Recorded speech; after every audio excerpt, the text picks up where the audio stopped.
Marcello, let's discuss your analysis of the way the American financial system developed to help break up the world financial system that had been established at Bretton Woods. Now, first place we have to start there is pretty obviously with Bretton Woods. In most discussions of Bretton Woods, you see the emphasis on sort of Keynes versus White and their various contrasting plans. Now, you've emphasized another point.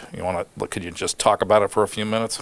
Yes, as an introduction to what comes later. Yes. In my writings and my research, I've emphasized the fact that both Keynes and White wanted to punish the short-term capital movements, while the large American banks even then wanted them to exist because, as anybody who knows the American financial system, even the banking system, even them knows, they did not really have as many deposits locally as they had the possibility to make loans.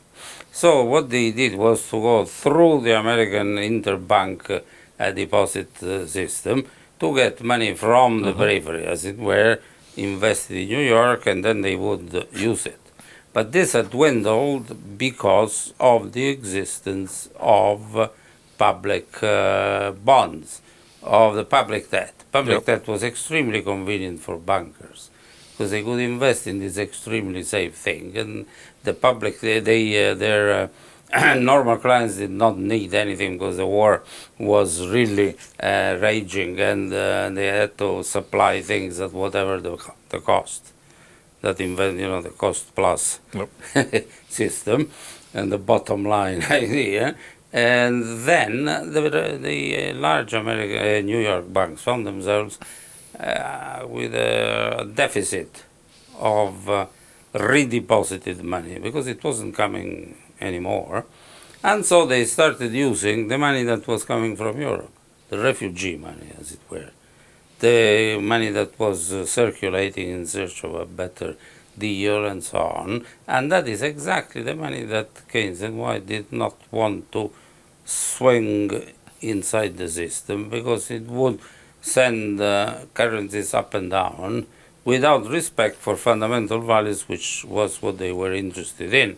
So they were both trying to get this formula to exclude short-term capital movements from the system, which should emphasize the growth of trade among nations and the growth of prosperity.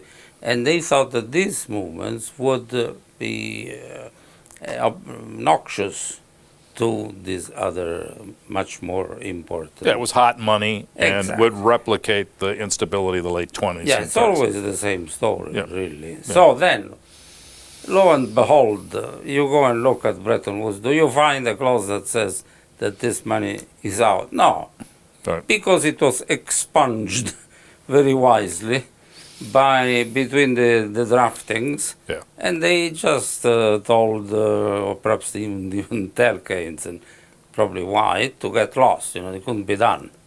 So they intervened at the right time, and I think probably Williams was instrumental in this thing because he represented the New York Fed. Yeah, that's John Williams, who was simultaneously for a long time a professor at Harvard and vice president of the New York Fed. Now, a very intelligent man. Yeah, I actually saw Williams' papers when they weren't public, and I was quite struck at that time by.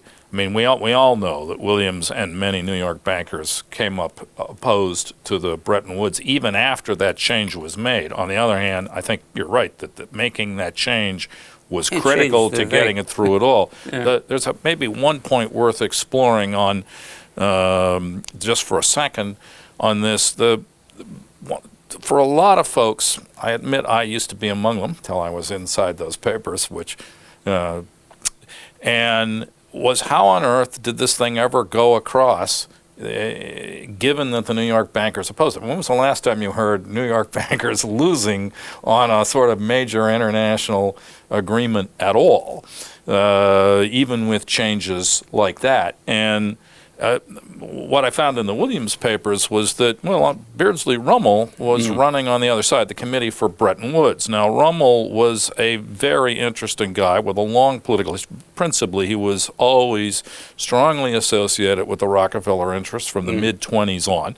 He'd run their philanthropies. He'd been a major figure in pushing the Reciprocal Trade Act through in the New Deal. Then it was he who personally brought the President Roosevelt the famous spending plan to get out of the 1938. They invited, Rockefeller invited Keynes to speak in the United States. Yes, well, he was, let's say, secondarily responsible. Somebody else did it. But he was the person. He was also sitting in with a group in the late 30s with Nelson Rockefeller that called itself the Junta before Nelson Rockefeller himself became Assistant Secretary of State for Latin America. Anyway, the point is, there's a lot of folks on the other side besides bankers, and the interesting thing is this is a situation which you rarely see, where in effect industrial interests, because the Rockefellers were, yes, the Chase Bank was a Rockefeller-owned bank or controlled bank, basically, but in the end, the industrial interests here are pretty strong. And that's unusual. You don't see anything like that today, I think it's fair to say. Yeah. You couldn't point to me. And the other point to make is, given all the discussion which on White as a Soviet agent, that's an old charge. It was revived recently by Ben Stile and Robert Skidelsky. Yeah.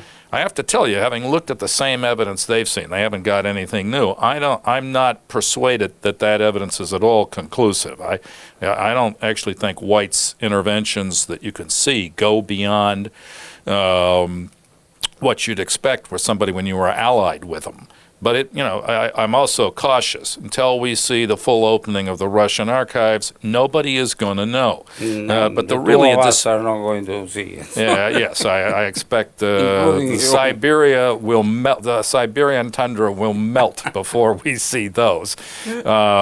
But a point worth making is that nobody ever thought that Beardsley Rummel and the other folks on that committee for Bretton Woods, nobody thought these people were Soviet agents. Nobody's ever suggested that, and they weren't. I mean, the political forces here, this isn't about some scheme that was somehow put over by a Russian agent. I mean, this was about, as in effect, you're saying... It's a bit too devilish. Yes. It's a bit too devilish, and after all, they did not participate, and they did not allow their satellites to participate, and so it must have been too, even for a man who comes from Machiavelli's country, it's a bit too Machiavelli. Yes, and when an Italian tells you that that's too arch, people should pay attention. No, there are many more interesting things all inside our camp, and we don't have to go to Russia to find interesting explanations of why things happen in Bretton Woods and after. Yeah.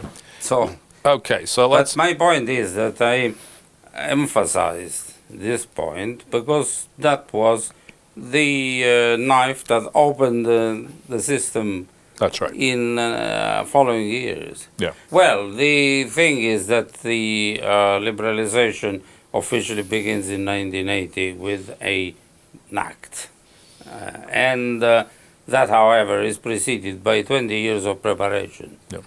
And even in the 50s. It's a long story. I've talked about it in several writings of mine because it's been a fixation of my studies to see how these forces of banking in the United States gradually reacquired the scene, the control, which Roosevelt had really sent them packing for a while, and they were incriminated, they were considered as bad people. There was this is hard speech, today to remember. Well, that speech where he said that they thought there was the mob, but there is also a financial mob in front of, in the Madison Square Garden meeting. The economic royalists, maybe? No, it's some sort of speech before the election, where he says, we thought that the mob was a criminal mob, but there is also a financial mob. And there is an Italian translation, which they don't understand what mob means in American. That's surreal. And they translate it as crowd, full, which is even funny. But you don't find anybody in the States, except maybe these people who sit, who are the sitters, who might use these terms, but definitely not the President of the United States. No, that's a bygone So that era. was the status of bankers. Yeah. And everybody remembers Mr. Pecora, or Pecora as you call him, Mm. and also Mr. J.P. Morgan sitting on the bench, being Yes. pummeled by all sorts of people in the houses. So that was a position from which they had to resurrect themselves. But there were objective reasons why they had also fallen, not only just the odium of, of the people, but also the fact that they had lost their market, New York banks. You know, the American system is, as I said before, really a bipolar system with huge people in New York and tiny spread of thousands and thousands of banks all over the country. Yep. And what I find funny is that when I studied, the Americans tried to emphasize on me that this was a very progressive system, that was a natural system given by the bigness, the vastity of the country, and said, look, next door, a place called Canada, That's there are right. 4 banks. That- They never failed. They're completely different. Yes, but nobody lives there, said the people to complete the issue. The Americans, the last stance was, yeah, and they can't compare. Nobody lives there. But of course, you compare. This and is it whenever compares- you hear the phrase natural in institutions. Yes, you know, that's, that I really Yes, find the yes. strangling, how do you say, I want to strangle them. Off-putting. Now, Because it is the opposite of what really goes on. And what goes on is that institutions live and change. Yeah. And the interesting thing is how these people reacquired power. that's right. Yeah. And that's my story. I am afraid there are lots of interesting places where you read this in American literature, but you have to fish them out, Yeah. No, pick them up. Look, I often say that America is the dark continent.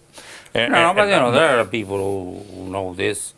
Virginia Lauer, for instance, Yeah. he is one of them, and there are Corrigan when he wasn't speaking. There's more than one Corrigan, as it were. Yes. Yes, but one of the Corrigans was the one who told me,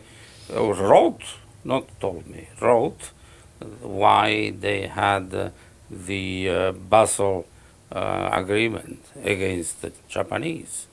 He wrote the Japanese banks invading the United States, and we invented a system in which was capital playing a very big part. Yep. And they didn't have any capital, as well everybody knew. Well, But the second movement is that they floated their own shares and they acquired an enormous capital. And the Americans found themselves in a bad Wall Street moment, not being able to do that. But that comes later. It's been So there are it's been a stories. long time since American bankers asked for capital requirements to go up. But And this was a time when they did.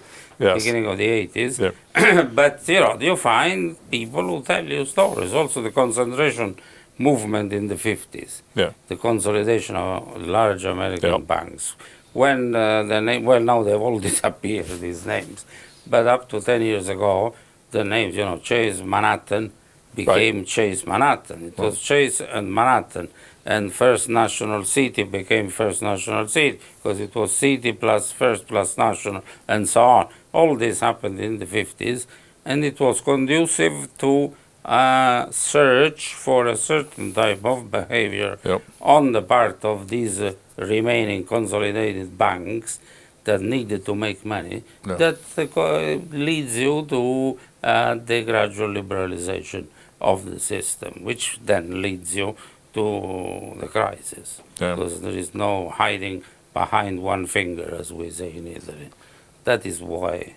That's what maybe we happened. could, just for almost reference purposes, we could just walk through a few. I mean, Yes. the certificates of deposit, the Eurodollar market, just sketch it for us if you would. Well, the CDs, the certificate of deposits, were an invention of the head of Citibank, great American banker, who also said the states don't fail, but maybe he was right. But This has got to be Walter Wriston. yes, Walt Diston. And He invented the CD, but the CD, CD, was yeah. was invented only because the government believed it was invented, in the sense that he proposed it. But then the controller of the currency of the time, who had been appointed by Kennedy, because we're talking I about think that Kennedy was Jimmy years. Saxon, is my Yes, memory. Jesus Sachs. Yeah, it's Exactly. worth emphasizing the way the Kennedy administration and then Lyndon Johnson actively promoted this particular thing. You're exactly right. No, Yeah. but they also were Democrats who were not enemies of banks, and that was again That's my point. un'altra novità. That's exactly my point. They We agree. inaugurated another age. Yes. Well, they took stock with the change in the structure of the American economy, I would say. Because with the previous forces, you wouldn't get a majority. No. These people had won, as it were, their place in the structure, and so, like all politicians, they took notice of that. Yeah. So I find them as realists. However, as I was saying, he invented it, but he only was able to invent it because the government accepted it. And they were deposits that weren't deposits. Deposits that were considered bonds. Oh. And so they did not carry a reserve. They could be sold and bought in a way that deposits are now bought and sold, Right. causing enormous problems when you package them up. But at the time, people said you cannot sell bank assets like deposits. Impossible. You have to know the people, and there is personal knowledge involved, and it doesn't function that way. And who is the ultimate owner and who is the ultimate responsible? So we change them. We make them into small bills, in the sense that the treasury bills, private treasury bills. So this was a great invention. Now, the Eurodollar invention is disputable who invented it, because there are the Russians depositing with two banks the dollars they got in the 50s through foreign trade with two banks they owned in Paris. Banque de Pays de l'Est and another one. And then there were the Israelis wanting to use the central bank reserves in dollars without showing it. So depositing with banks that were not American. And then other central banks doing that.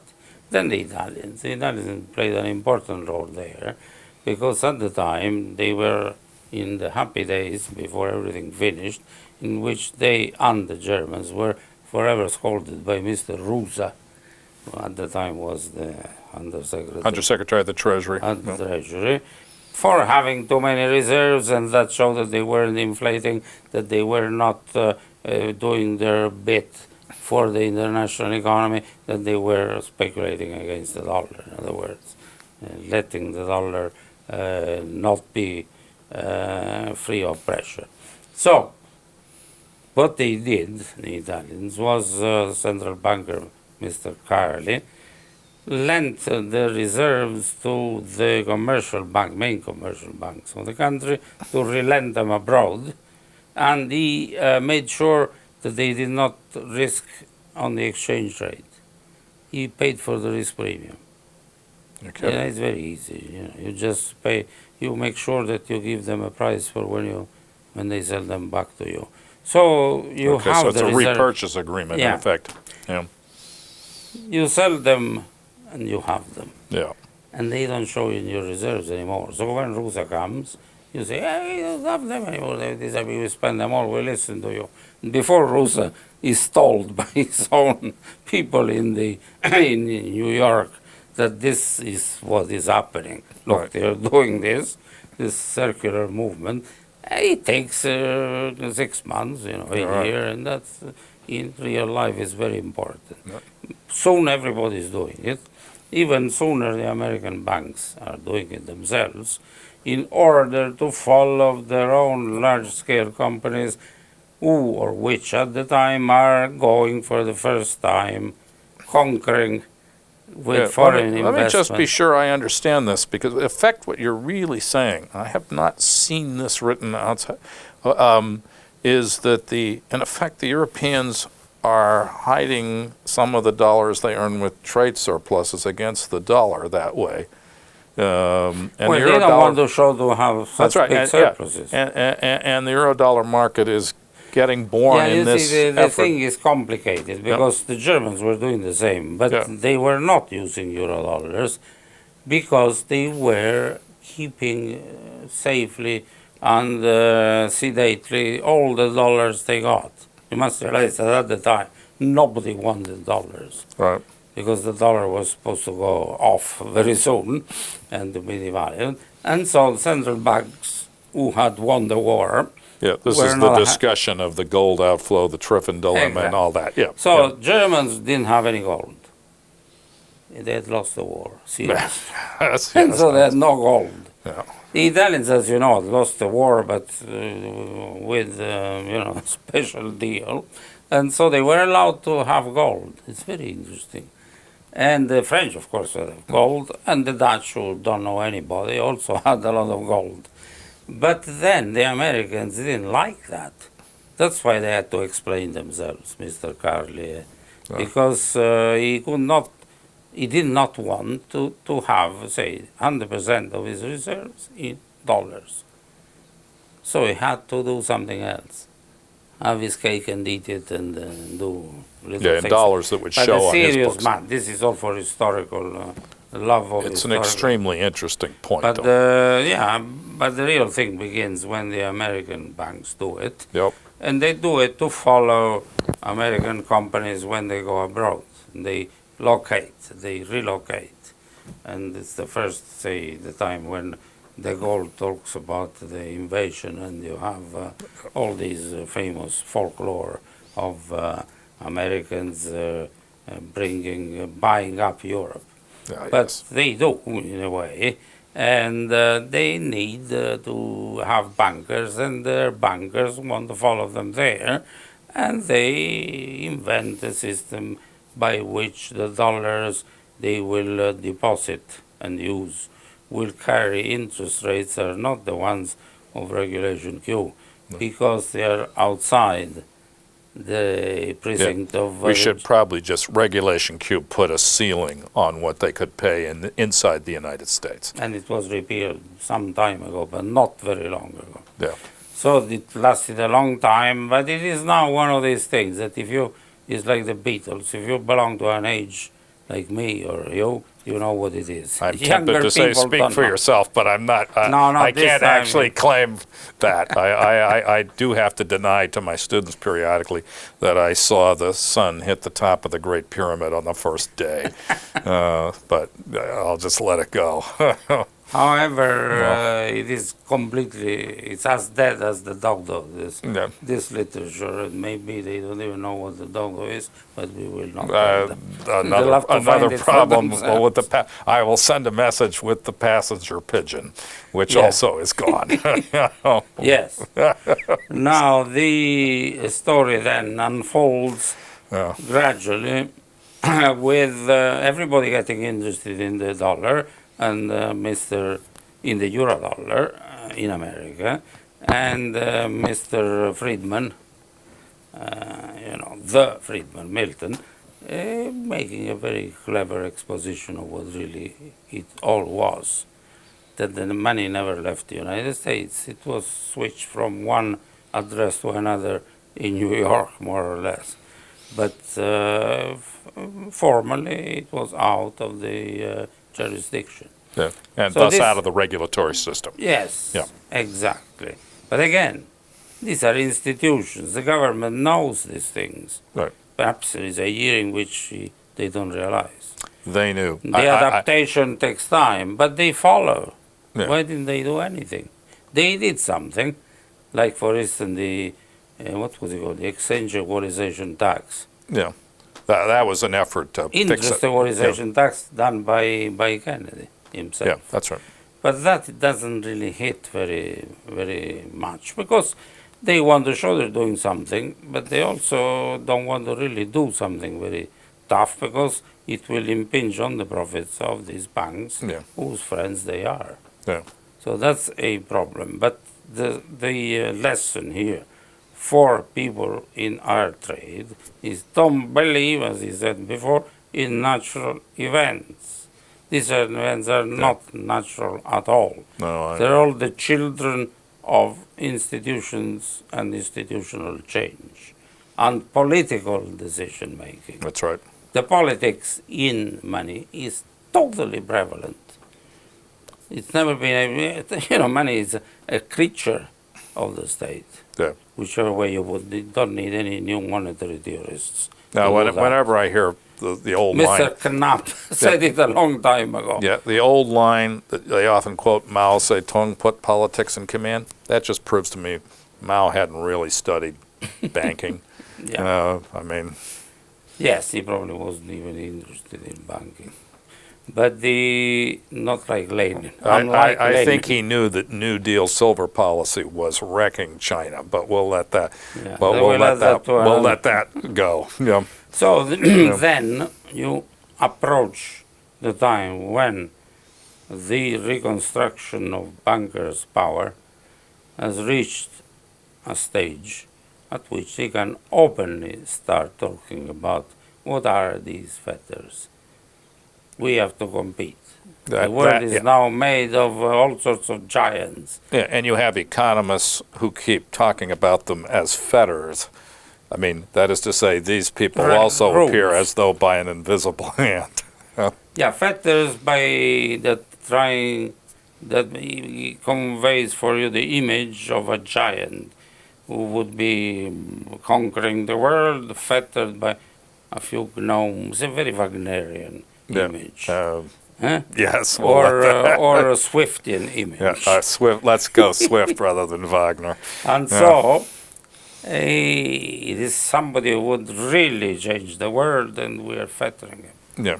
So, they are strong enough to convey that image, and people start reacting the opposite way as they did at the time when Roosevelt was instructing. No, that's right. They react positively to the unfettering. Say, well, we have to liberate the forces of the banks because other banks in other countries are completely free, which is not true at all. But they're giants, they're conquering us. The Japanese, they're coming here. And they were. It's true, they were. Yes. Because they wanted, the Americans wanted to go there and buy a few things in Japan. That's when you, yes, I think that's the Japanese did not sell. But the Japanese, there are countries that don't sell. Sweden is another country that will sell only when something is really dreadful. I mean, yes, I think a Chinese company owns one of the big car car companies. They buy for other purposes, so everybody's right. But Japan is another country that doesn't sell. Yeah. And they, after all, Britain, after having sold everything, Gianni Agnelli went to Mrs. Thatcher and said, how about Rolls-Royce? I know you want to sell it. And she said, you can have the cars, but not the aeroplane engines. These are for us. Yeah. And said, well, I'm not interested in the cars, said Agnelli, who knew that they were losing money. Well, the other one had almost a duopoly in the world, and so but she wasn't selling them. Yeah. Quite rightly. Yeah. Well, So Japan didn't want to sell things. So the Americans said, well, why don't you come into the United States that's right. as banks? We'll give you can try your own luck in the market, and you try to establish deposits, do deposit taking, whatever you want.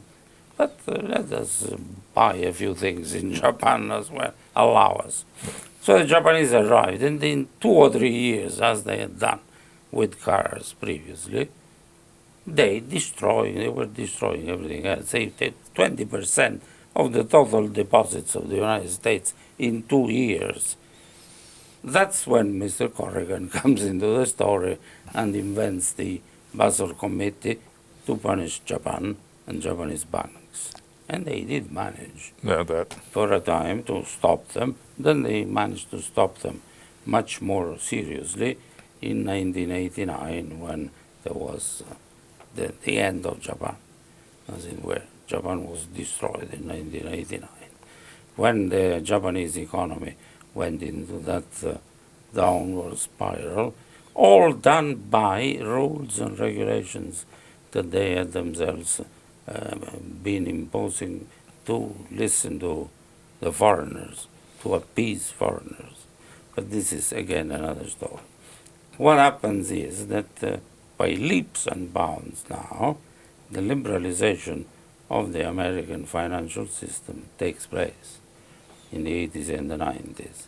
And you go from the most heavily regulated system in which very few things can be done into a system in which more or less everything can be done.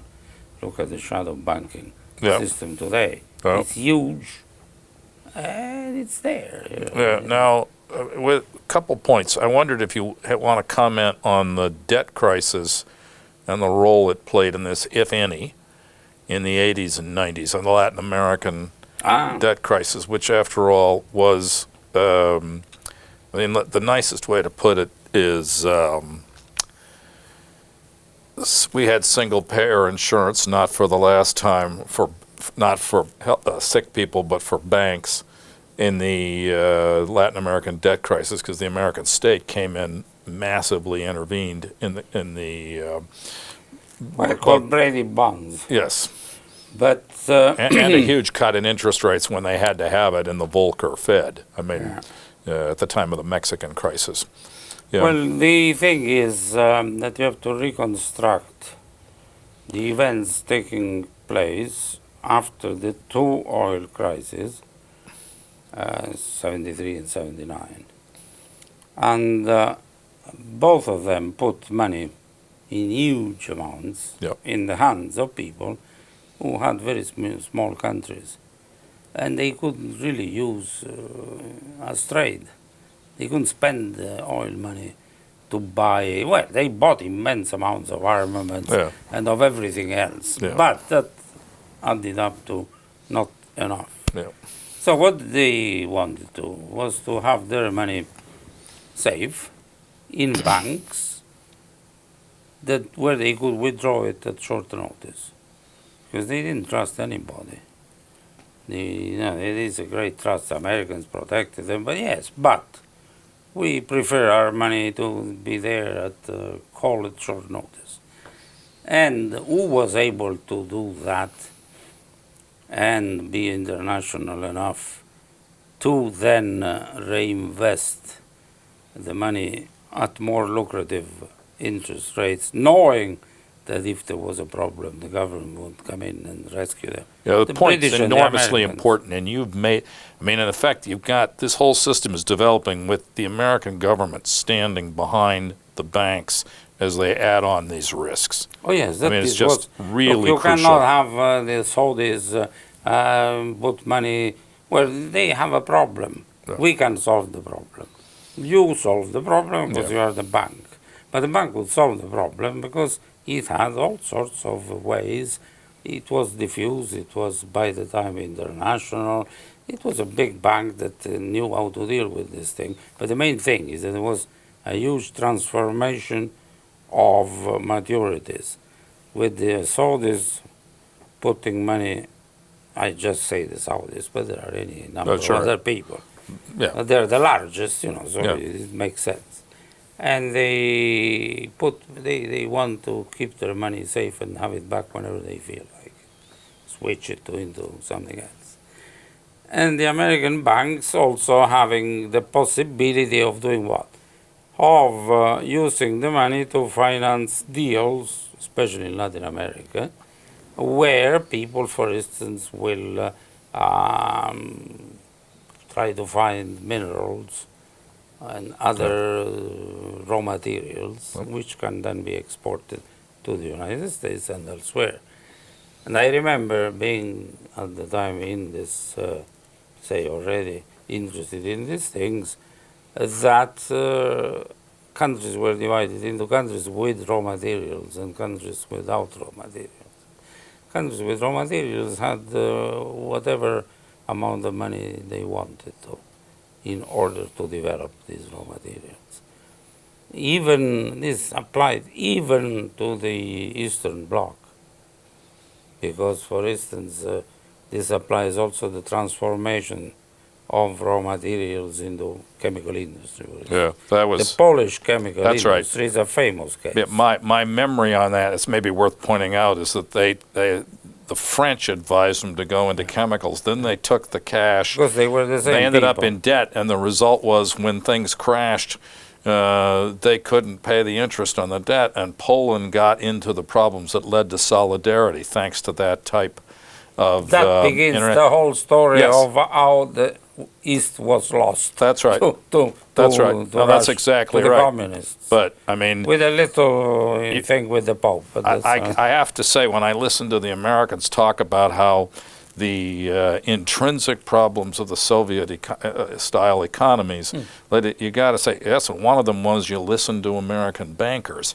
I mean, I think those economies were not, I don't want to make a brief for those economies, but the thing is crazy. Story. Yeah.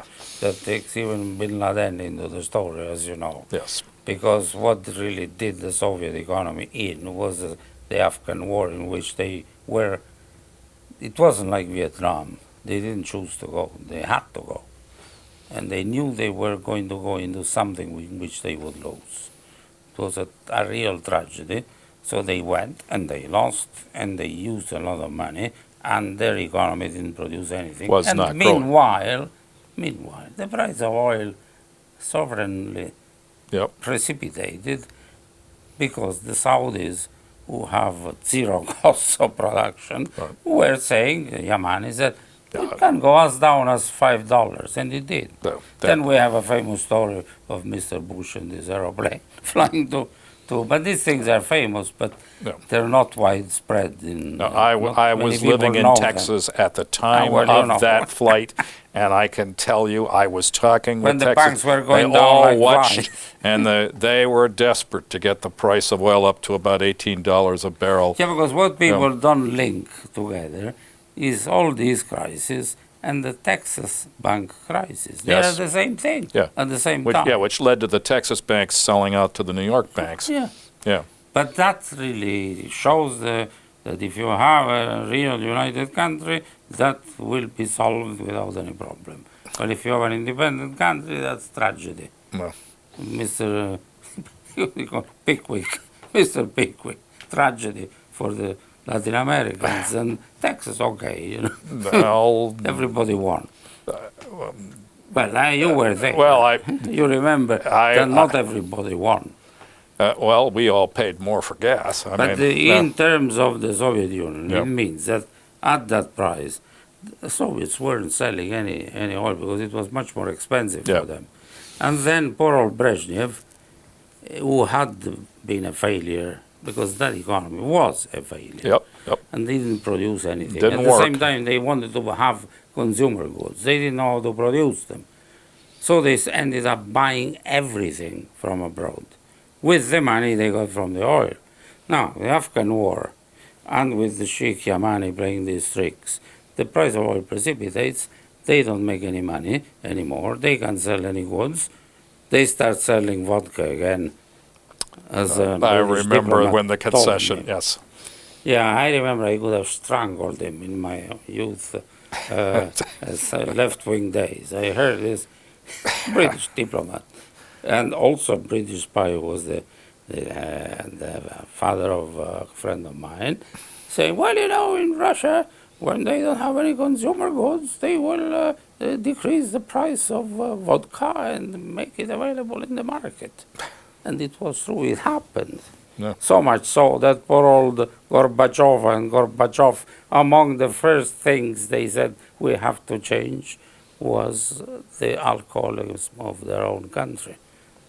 That casualized their, made an enormously short life expectancy for men, and then casualized the labor force. In the 90s, there were a lot of things that happened in Russia that could drive a lot of people to drink.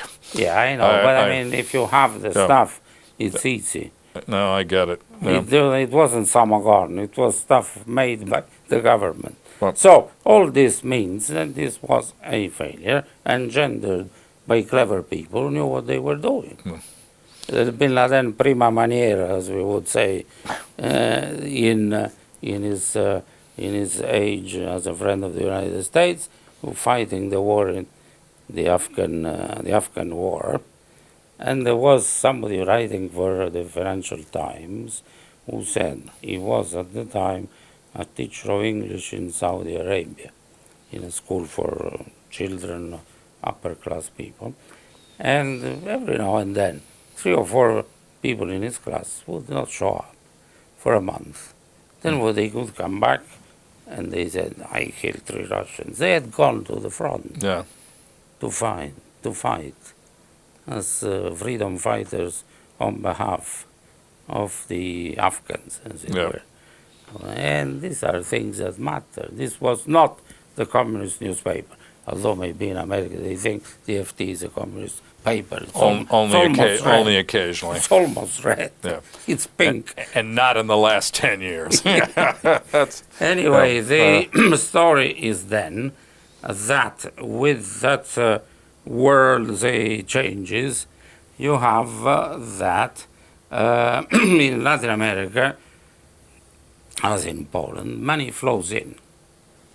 Then it flows out. When does it flow out? When it flows out, as usual, when the center picks up. Because you have to remember... The center being the U.S. The U.S. Yeah. And the U.S., if you look at the Wall Street, cycles, in the up cycles, you have money leaving from all over the world to go there. First time, 1928, Germany, as we have said. And this time, it happens again. And who does it? The politics of Mr. Volcker. Because by the time you're fighting inflation, and Paul Volcker comes in and he says, the interest rate doesn't bother me. We restrict the money supply, listening to Uncle Milton, and whatever happens, happens. So it goes to 15%. The Fed funds, it goes to 15%. And will, as the British said, would call 15%, would call money from the moon, in the old expression of the Bank of England. Exactly. It wasn't 15%. It was much less in these happy days, 8%. But with the Americans, it's even more, and money flocks in and flocks out of somewhere else. And where does it flock out of? The Latin American countries, Poland. In Poland, it begins the end of the Soviet Empire, as we can say some other time. And in Latin America, so much nearer to the United States, it's the American banks who don't get repaid. And then they go, as you anticipated, to Uncle Sam, and they get rescued by what is considered by the Latin Americans sometimes as a good plan for them as well. So it was good for them and for the Americans, which is the Brady plan. They're replacing their debt with safe debt and of the United States.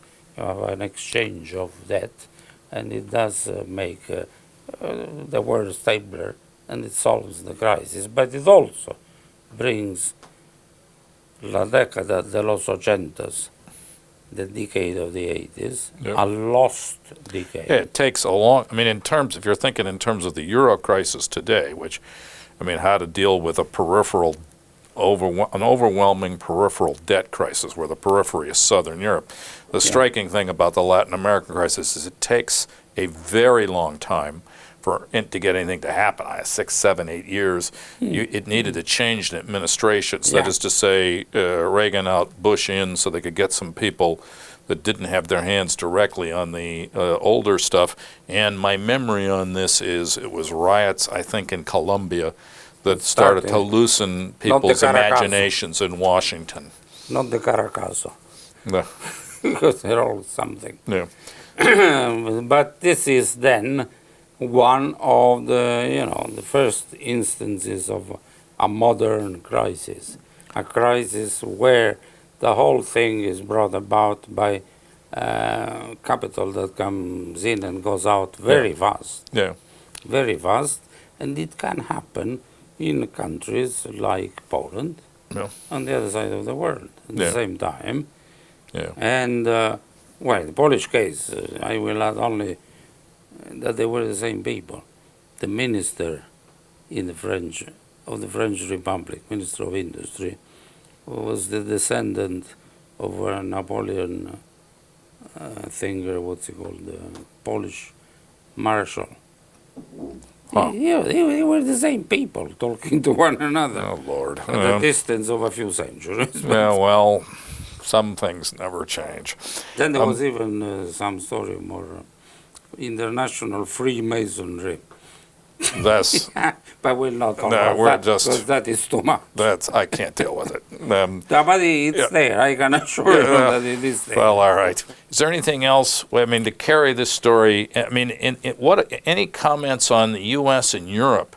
How did the Europeans participate in this in the '90s and after 2001? Well, that's very interesting because there are two ways of looking at the relationship between, vulgarly, between Europe and the United States. The United States is the beginner of all fashions, beginner of all innovations, not all the time, but for more than a century, perhaps even 150 years. So things start there. And then at the beginning, they happen there. You can see the results of what happens, goes wrong.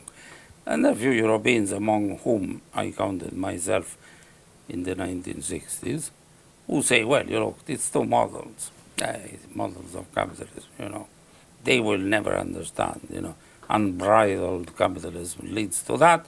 We have controlled organisierter capitalism, and yes. it doesn't happen here. I remember, for instance, in Chicago in 1966, 68, rather, when I arrived there, and the town was in flames because of the riot. Yep. And I discovered there was something called the National Guard, which was an army. There. I had never heard of it before because of my own ignorance. Anyway. You need to know American labor history, and that would not have.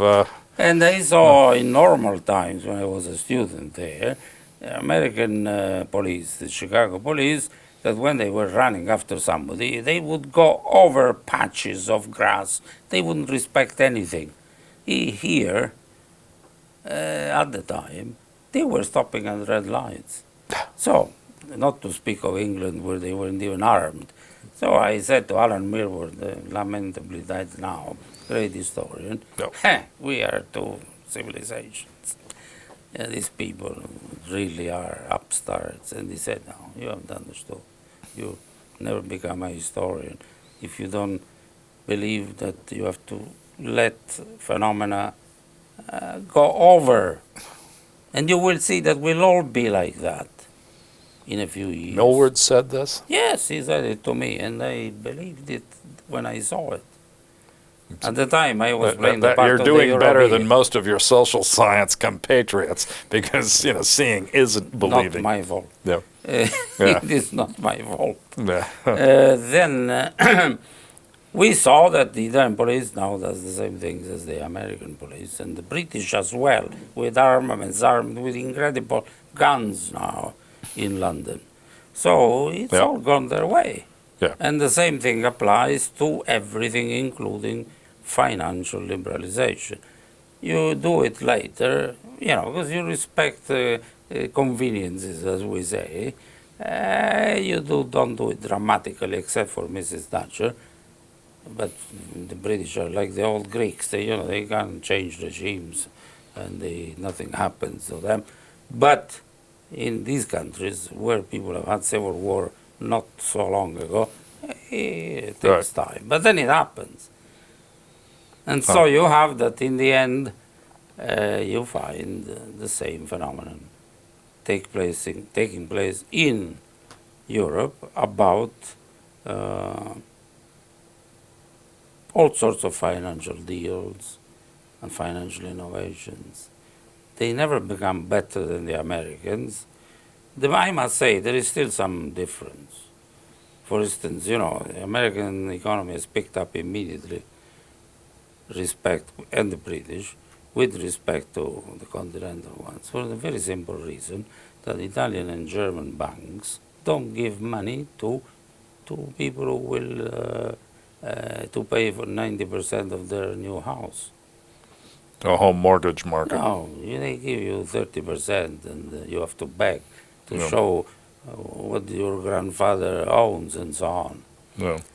And so that is different. A because collateral if requirement. you're completely in the hands of the banks, consumer credit, and especially home buying, then if the banks who make money by doing that, lending to you, will start lending again, then you start consuming again and building new houses and buying houses. Yeah. And so it picks up immediately, goes down very fast, but then picks up. Now, with us, it goes down, and this time it went down very fast and very deep because we were so involved in exports. For instance, the Italian economy, Italian industry lost 25% of its production in the crisis. 25%. This is of 2008. Yeah, Yeah. Okay. 25% in 2 years, or even more. Yeah. And the German as well, not as much, but almost. Then they picked up. And we didn't really pick up. We picked up a bit, but not seriously. But if you look at them, they have never really gone back to what it used to be. They're almost there. But there was a graph 2 days ago in the Italian paper, the equivalent of the FT, showing the industrial production in Germany before 2007 and then after, and it starts going like this. First of all, it goes back, but then it starts going like this. Yeah. Well, the American grows, Yeah. and especially the American economy, GNP, also the percentage of services and of a certain type of services is higher. But, for instance, consumption, the percentage of consumption in GNP in the United States is 10% higher than in Germany and Italy. 80 to 70 or 70 to 60, I can't remember. 10% is a lot of consumption, Yeah. as you know. So it can pick up extremely fast or not pick up at all if there is money to be given as loans by banks. Yeah. In the case of the U.S. right now, the whole housing market is dependent on the various federal agencies to rebuy the stuff from the banks as fast as they. No, as far as Yeah. that, if you want to, Yeah. they're doing exactly what they did. Yeah. I don't see much change. The people who said, terrible thing, derivatives, never again. Yeah. Poison. Millions of billions of derivatives there and in Europe as Yeah. well. So, any other comments on this process of financial liberalization? I mean, I might sum it up. I think your view is that the American financial markets have, in some sense, been the major sort of destabilizing. Yeah, because the dollar is still at the center of the international monetary system, in spite of what the French cyclically say now. They have a cycle now saying, this is a terrible thing. You can't Can I have the ask you dollar this anymore. question? I mean, in the British, when we were talking about the gold standard system, they were running this international monetary system basically centered on banks in Britain. And the U.S. role of the business with the dollar, and so this is dollars all over with banks all over the place. I mean, everybody's into dollars. I mean, to the point in 2008 where the Fed had to do those big loans to various countries to help. Do you think that makes any difference in the dynamics of the system? Or, I mean... Well, it makes it more interesting because it is different the way it percolates through the international economy. Yeah. Because now, you have these means of communication that are incredibly fast. And the idea of a location, Does it like the change? city of London or the city, the Wall Street, whatever, it's already, you have to explain it in complex psychological terms, why you and I have to be in the next building or going to the toilet at the same time to confide in one another some Actually secret. do inside information trading. Yeah, but this is reduced to that. Yeah. Because the end, everybody else normally would say, oh, it's all finished. Everybody knows everything. And if you can reclaim emails, why don't they destroy them? I never understood. Well, but somehow they don't. Yes, if we've learned anything at all from the But however, if you banking crisis, from the banking scandals in LIBOR and others, they don't destroy the emails, at least all of them. Yeah, exactly. Yeah. That's the story. Why? Anyway, the thing is then that it makes it interesting for people like us to go and unravel these new ways. We are always one step behind the perpetrators or the inventors, Yeah. if you want to. The usual more American term elegantly. is innovators. Innovators. But They are innovators. They innovate. right. Only as I wrote in a research, I had a research project in 1979 at the European economy on exactly innovation in the sense of beating the law. Yeah. In That's right. financial economics, it means going That's around the law. Since the beginning of time, it's not the Americans, it's everybody in the time of Hammurabi down to now. Now, the general rule, I'm sorry to say, appears to be if bankers push the limits of the law, it's innovation. If a bunch of demonstrators want to walk across a bridge to protest what the bankers do, it's a threat to order. It's not an innovation. Well, innovation in econometric theory is whatever change. It means change. Yeah. Something changes, it's an innovation. Marcello, it's been great to have you with us. We're most grateful that you took the time to do it, and thank you very much for being with us. Well, my pleasure.